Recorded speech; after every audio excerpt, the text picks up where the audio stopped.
मोटी अचो मिठड़ा वञो लई सार, मोटी अचो मिठड़ा वञो लई सार। वो चवे रजब रोमो यार पियो सिका तो सजण ला। कला पसंद कयो आहे गोठ दलन जी तड़ खां साहिब खान दल मालिक सहतो मल पलवान रजब अली रामो ऐं सिलेक्शन मास्टर साईं तालब शाह जेको कंपनी में असांजे साम्हूं मौजूद आहे। साहिब ॾिनो थेबो ऐं उन सां गॾु तावन में शहजाद अली थेबो ऐं भुरल शाह बुखारी। आशिक ॾिसी पंहिंजे महबूब खे छा थो चए। ओए मिठा मोटी वरी को चकर खाई वञो मां जसी जी रोइते, मां जसी जी रोइते भुरल मता बेरो बनो।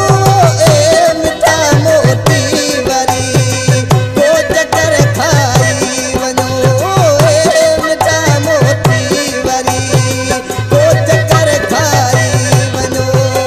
मां जदी जी रोइते, मां जदी जी रोइते भुरल मता बेरो बनो।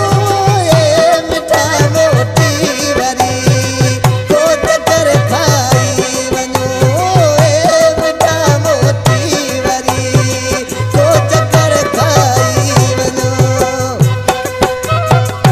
वाह ताली वाह वाह सदके।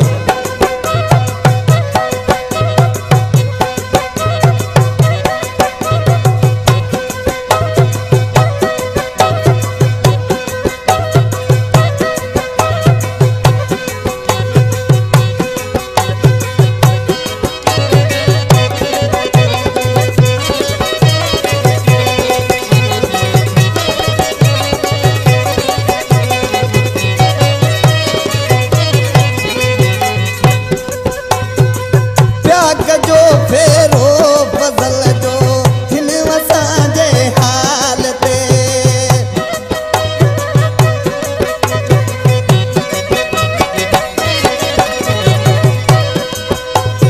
प्याग जो फेरो फजल जो हिन असांजे हाल ते।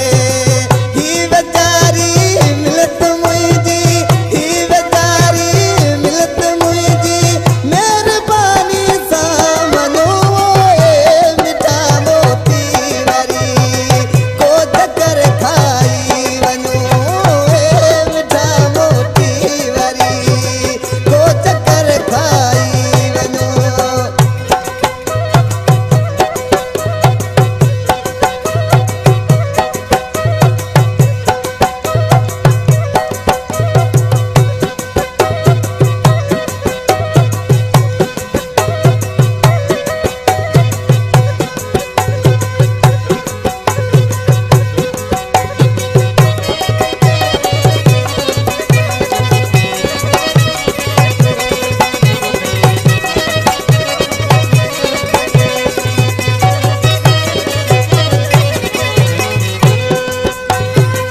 तू बुधा तुझूं सिकूं के मां सजण लाया मां।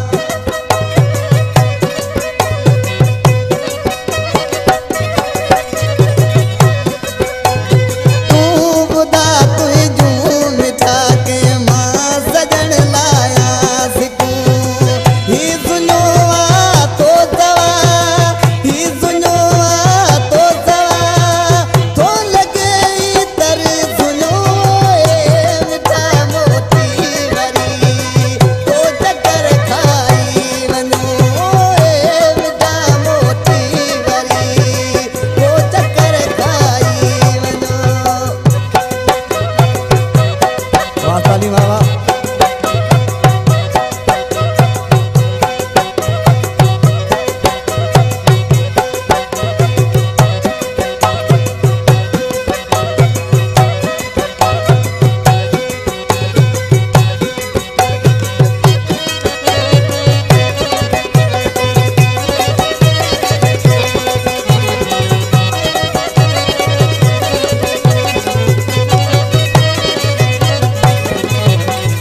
हिन कलाम जो शाइर शहजाद थेबो जेको करनौर जो वेठल आहे।